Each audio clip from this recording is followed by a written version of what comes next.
Why I'm bringing this I'd up? like to see how many games the Hawthorns forward line have played together. Oh, well, Nick Watson was only drafted last year. Yeah, but Watson and Ginnivan haven't missed a game together. No, I know. But that's got nothing. That's got... Yeah, but I understand. That's a whole year of developing chemistry between them. I understand that. But what I'm trying to say is you've got two full forwards or two forwards going up for the same ball. How many times do you see that? We have backs going out for the same ball. I know. But I'm just saying it's dysfunctional. Yeah. But it's Against Richmond, we had no one deep. We want deeper entries, and there's no one deep. I'm trying to say we have been talking about this for years, about us being dysfunctional. Prior to this podcast, we would have conversations on the phone between us about how fucking dysfunctional we look on the field. That these players can't execute the basics. I'm not talking the last 3 years, I'm talking the last 10. So what's the problem?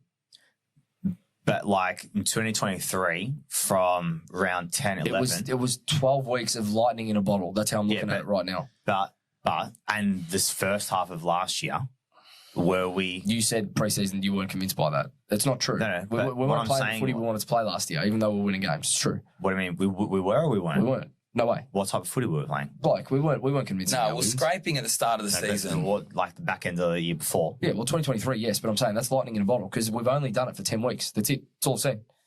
We've done it for 10 weeks.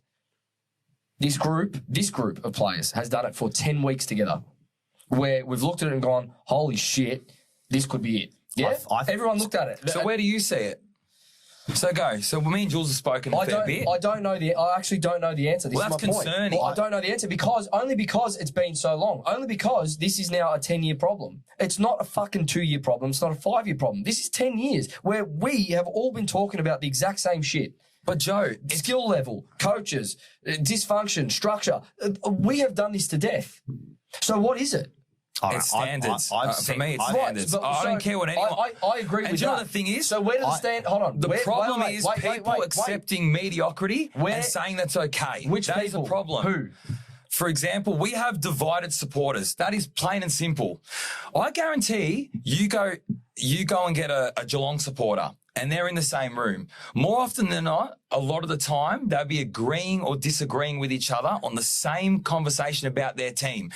Us Carlton supporters, we are so divided in our opinion on the team, and that shows. I agree. It does. We are so divided. Some say 3/4 of footy they're happy with because it's showing improvement from the week before. Some are saying that they don't want this. For me, it's actually like not... It's barely the effort. I don't think it's effort. I think it's all tactics. I think it's all structure and like tactical awareness. I think it's more that at the moment. I think we need, like you're alluding to in terms of Russell. You said it yourself. That's what it is for me. You said it yourself. Jules, well, maybe I was in hospital when you mentioned it. He goes, I'm surprised we didn't change some personnel from a coaching coach. Yeah. From an assistant coach. Remember you said that, Jules? While we're talking about expectation, let's move on to this. I've got 3 articles here. Let me read them. From 3 players from the preseason. Cripps, February 24th, interview at Captain's Day on the external expectations of Carlton. That's always going to be the conversation all year, a rolling narrative. It's a marathon, and our big focus is to be consistent. There are going to be times this year when we get on a roll, win 4 or 5 games, and there's going to be times we lose 2 in a row. I just want to see how we respond and how we keep the momentum and build good habits. If we do that, we know we'll try and qualify as high as we can. When it gets to finals, that's where the real stuff starts. That's where my mindset is, and I've played long enough now to realise that's how you have to view it. I think that's fine from the captain. From the captain. I think that's fine. I don't think there's much there that you can really pick out, right? He's basically saying we need to be better. Yeah, and the standard is you get to finals, and that's where you fucking... That's where your season starts. I still would like us to take it by the balls. Walsh interview. Would you not? Walsh interview on March 5th. March 5th. With no easy wins on the cards, Walsh said his team will be looking to put their heads down and get to work on turning up week after week. This is a vice captain. We'll get knocked between the eyes if we go in like that, taking teams not so seriously. To be a top 4 team, what you need to do is come each week with the mindset to get better. I think teams say that they want to play together and have a real strong connection on the field, but we have to start to action that, and I think the rest will come. If you start to look forward too much, then you start to get into trouble. We'll put our head down and work hard, and I think it'll pan out pretty well for us. Taking round 1 into account, how does that sound? Terrible. Harry Mackay, Interview on the 30th of January, SEN. Oh, this one makes Don't sense. even say it. While the Blues are clearly in the flag window, the 27-year-old doesn't think that the 2025 season is the be-all, end-all for himself and the group, despite that being the obvious goal. And he and much of the club's core have plenty of good footy ahead of them. Definitely and obviously the goal is to win one. As I said, the group is in a really good place right now to give it a good shake. As a group, we're right in the window and anything can happen for as long as you're playing. So now, up until that point, that's fine. I've got no issues with that. So I don't think there's a rushness that we need to win the grand final this year. Although as a senior player, that's what you're all thinking about every time you wake up. Okay, so you think about it when you wake up, but no rushness to do it this year.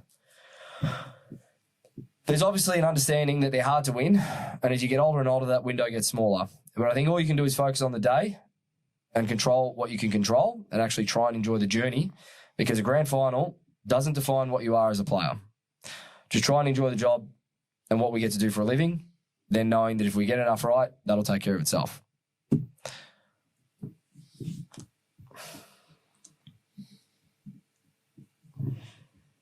If we're 2-0, you wouldn't be talking about it.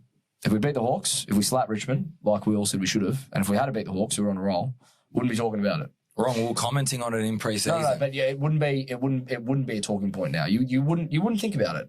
That's fact, because these comments were being made in back half of 2023 too, in the lead up to that. And we didn't talk about it then. We made a prelim, right? So that's objectively, we wouldn't be. However, reality is we're 0-2. We lost to Richmond when we were 41 points up. We played 3 quarters of football against the Hawks and lost the game when we were in it at 3/4 time on the scoreboard. Those comments look absolutely disgusting now. And there's no other way to put it.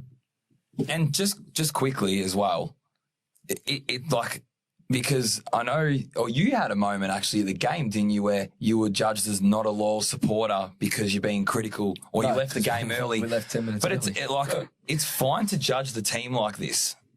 Do you know what I mean? You don't have to be all optimistic. That example there is actually a good example, because we left 10 minutes early, right? We left.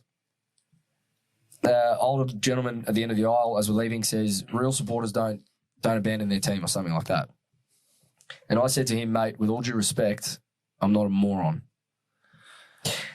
And by that, I meant, essentially, why should we all sit there after we've been told all week, show up for the boys, get loud, first home game of the year, and we showed up, 63,000 of us showed up. Get loud, this and that, blah, blah, blah. You go, pour your heart out, and then they decide to stop in the last quarter and not play football. Why are we expected to sit there and turn up for 4 quarters when they're not? Why is the expectation of our supporter base, and this has been the case for so many years, that if you leave the game early, I'm going to use your dad as an example. Can I use your dad as an example for something? Can you look up Richmond's memberships? It's low. Yeah, just look it up, because I'd love to know where. Jordan, I'd love to know where. No, honestly, because like if you want to compare Richmond during their premiership era, yeah, what did they get to? Was it 100? They got to 100. more. I know where you're going. I know where you're going with this. First, the first. 100. And then what did we have when we were winning the Super Bowl? 88. That's what I'm saying. 85, yeah. So if anyone's like This year? Yeah, I know you're actually. Various memberships, so it could be like a dog membership. Well, they reckon they've got right, 105, yeah, but the Stars 3-game membership. their crowd attendance will tell the tale this year. Yeah, exactly. But this is what I'm saying. Like in terms of like In terms of our loyalty. and our attendance, even like last year or the year before, even years prior when we weren't, winning, our attendance would be there or thereabouts, if not more. For me, I think probably definitely more than of Richmond, even during the time that they were, putting in good performances.